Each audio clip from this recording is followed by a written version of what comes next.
जय हिंद साथियों, स्वागत है आप सभी का आपके अपने भरोसेमंद प्लेटफॉर्म पर। मैं हूं मनोज तिवारी और आज की इस बड़ी अपडेट में हम बात करने वाले हैं केंद्रीय कर्मचारियों, रेलवे कर्मचारियों, रक्षा पेंशनरों, ईपीएस 95 पेंशन धारकों, भूतपूर्व सैनिकों और देश के करोड़ों परिवारों से जुड़ी उन बड़ी खबरों की जिनका सीधा असर आपकी सैलरी, पेंशन, महंगाई भत्ता, एरियर, मेडिकल सुविधा और आने वाले समय की आर्थिक स्थिति पर पड़ सकता है। दोस्तों, आज की जानकारी बेहद महत्वपूर्ण होने वाली है क्योंकि इस समय केंद्र सरकार के विभिन्न मंत्रालयों में लगातार बैठकों का दौर जारी है और कर्मचारी संगठनों की तरफ से सरकार के सामने एक के बाद एक नई मांगें रखी जा रही हैं। ऐसे में हर कर्मचारी और हर पेंशन धारक ये जानना चाहता है कि आखिर जुलाई 2026 से क्या बड़ा बदलाव देखने को मिल सकता है और 8वें वेतन आयोग को लेकर सरकार किस दिशा में आगे बढ़ रही है। इसलिए वीडियो को अंत तक ध्यान से जरूर देखिएगा क्योंकि आज की हर जानकारी सीधे आपके अधिकारों और आपके भविष्य से जुड़ी हुई है। दोस्तों, सबसे पहले बात करते हैं जुलाई 2026 में संभावित डीए और डीआर बढ़ोतरी की, क्योंकि इस समय पूरे देश के केंद्रीय कर्मचारी और पेंशन धारक इसी मुद्दे पर सबसे ज्यादा नजर बनाए हुए हैं। जैसा कि आप सभी जानते हैं कि जनवरी 2026 में सरकार ने महंगाई भत्ता और महंगाई राहत में 2% की बढ़ोतरी करते हुए इसे 60% तक पहुंचा दिया था। लेकिन अब जो ताज़ा आंकड़े सामने आए हैं उन्होंने कर्मचारियों और पेंशनरों की उम्मीदों को और ज्यादा मजबूत कर दिया है। जनवरी, फरवरी और मार्च 2026 के एआईसीपीआई इंडेक्स के आंकड़ों के आधार पर डीए में लगभग 2% की और बढ़ोतरी के संकेत मिल चुके हैं। अभी अप्रैल, मई और जून का आंकड़ा आना बाकी है और अगर अगले 3 महीनों में महंगाई का स्तर इसी प्रकार बना रहता है तो जुलाई 2026 से डीए और डीआर सीधे 64% तक पहुंच सकता है। दोस्तों, अब यहां सबसे बड़ी बात समझिए। बहुत से लोग सोचते हैं कि 2% या 4% की बढ़ोतरी से आखिर कितना फर्क पड़ेगा, लेकिन जब यही प्रतिशत आपकी बेसिक सैलरी और बेसिक पेंशन पर लागू होता है तो हर महीने मिलने वाली राशि में बड़ा बदलाव दिखाई देता है। उदाहरण के लिए, अगर किसी कर्मचारी की बेसिक सैलरी 62,000 रुपए है तो 4% डीए बढ़ने पर हर महीने लगभग 2480 रुपए की अतिरिक्त राशि जुड़ सकती है। वहीं अगर किसी पेंशनर की बेसिक पेंशन 50,000 रुपए है तो उसे हर महीने 2,000 रुपए तक अतिरिक्त राहत मिल सकती है।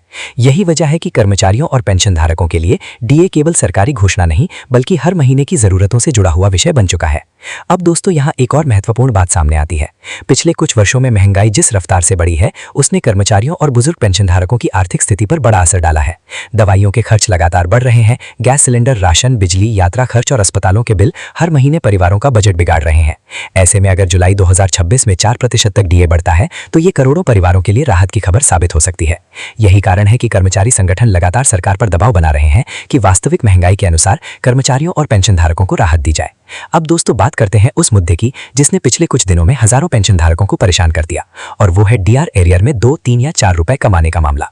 जैसे ही स्पर्श पोर्टल और विभिन्न बैंकों के माध्यम से 4 महीने का डीआर एरियर जारी हुआ, सोशल मीडिया पर अलग अलग तरह के मैसेज वायरल होने लगे। किसी ने कहा कि बैंक ने पैसा काट लिया, किसी ने कहा स्पर्श पोर्टल में गड़बड़ी हो गई और कई लोगों ने इसे सीधी कटौती मान लिया। लेकिन दोस्तों, असली मामला सरकारी कैलकुलेशन और राउंड ऑफ सिस्टम से जुड़ा हुआ है। मान लीजिए किसी पेंशनर की बेसिक पेंशन 35,975 रुपए है। अब बहुत से लोग इसका सीधा 2% निकालते हैं और 720 रुपए मान लेते हैं। फिर 4 महीने का हिसाब लगाकर 2880 रुपए जोड़ लेते हैं। लेकिन सरकारी कैलकुलेशन इस तरीके से नहीं होती।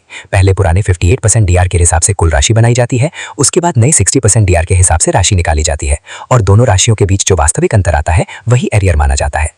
इसी प्रक्रिया में कई बार मासिक अंतर 719 बैठता है और 4 महीने का कुल एरियर 2876 रुपए बनता है।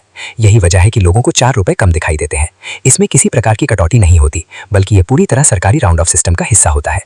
दोस्तों, यही कारण है कि हर कर्मचारी और हर पेंशन धारक को अपने भुगतान का सही तरीका समझना चाहिए।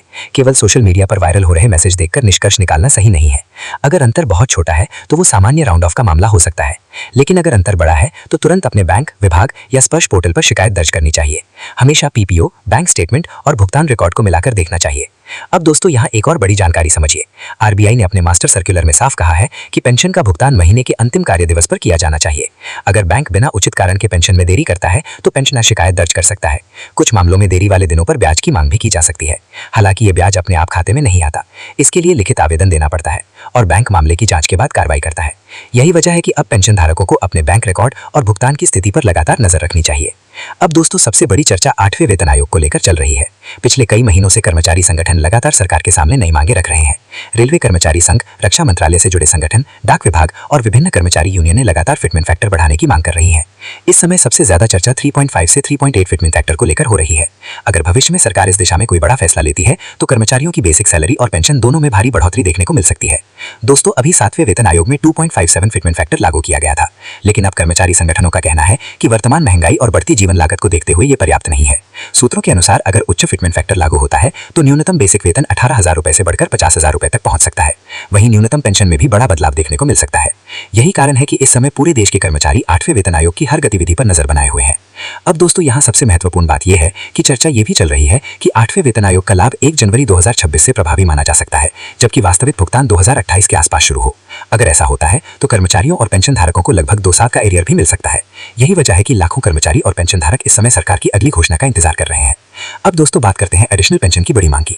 वर्तमान नियमों के अनुसार अतिरिक्त पेंशन का लाभ 80 वर्ष की आयु के बाद शुरू होता है, लेकिन कर्मचारी संगठनों और पेंशनर संघों की मांग है कि इसे 65 वर्ष से लागू किया जाए। प्रस्ताव के अनुसार 65 वर्ष पर 5% अतिरिक्त पेंशन, 70 वर्ष पर 10%, 75 वर्ष पर 15% और 80 वर्ष पर 20% अतिरिक्त पेंशन लागू की जाए। दोस्तों इसके पीछे सबसे बड़ा कारण बुजुर्ग पेंशन धारकों की बढ़ती स्वास्थ्य जरूरतें हैं। उम्र बढ़ने के साथ दवाइयों और इलाज का खर्च तेजी से बढ़ जाता है और लाखों पेंशन धारकों की पूरी जिंदगी केवल पेंशन पर निर्भर रहती है। ऐसे में अगर अतिरिक्त पेंशन पहले शुरू हो जाए तो बुजुर्गों को बड़ी राहत मिल सकती है। अब दोस्तों एक और बड़ी मांग फिक्स मेडिकल अलाउंस यानी एफएमए को लेकर सामने आ रही है। वर्तमान में मिलने वाला 1000 रुपए प्रति माह मेडिकल अलाउंस बेहद कम माना जा रहा है। कर्मचारी संगठन और पेंशनर संघ लगातार मांग कर रहे हैं कि इसे बढ़ाकर 3000 से 5000 रुपए प्रति माह किया जाए, क्योंकि आज के समय में नियमित दवाइयों का खर्च ही हजारों रुपए तक पहुंच चुका है।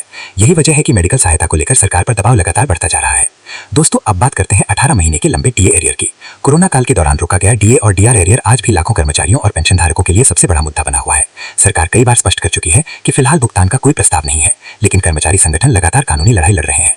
हाल ही में ये मामला फिर चर्चा में आया जब सरकार से पूछा गया कि अगर 18 महीने का एरियर 8% ब्याज के साथ दिया जाए तो कुल वित्तीय भार कितना आएगा।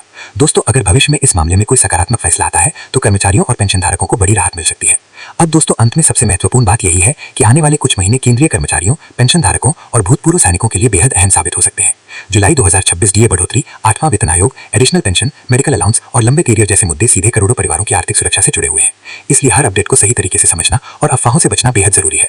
अगर आपके परिवार में कोई कर्मचारी, पेंशन धारक या भूतपूर्व सैनिक है तो ये जानकारी उनके साथ जरूर शेयर करें, क्योंकि सही जानकारी कई बार हजारों रुपए का फायदा दिला सकती है। फिलहाल आज की इस बड़ी अपडेट में इतना ही। आगे भी हम आपके लिए कर्मचारियों और पेंशनरों से जुड़ी हर बड़ी खबर सबसे पहले लेकर आते रहेंगे। वीडियो पसंद आया हो तो लाइक जरूर करें, अपने दोस्तों और परिवार के साथ शेयर करें और चैनल को सब्सक्राइब करके बेल आइकन जरूर दबा दें ताकि आने वाली कोई भी महत्वपूर्ण अपडेट आपसे मिस ना हो। जय हिंद, जय भारत।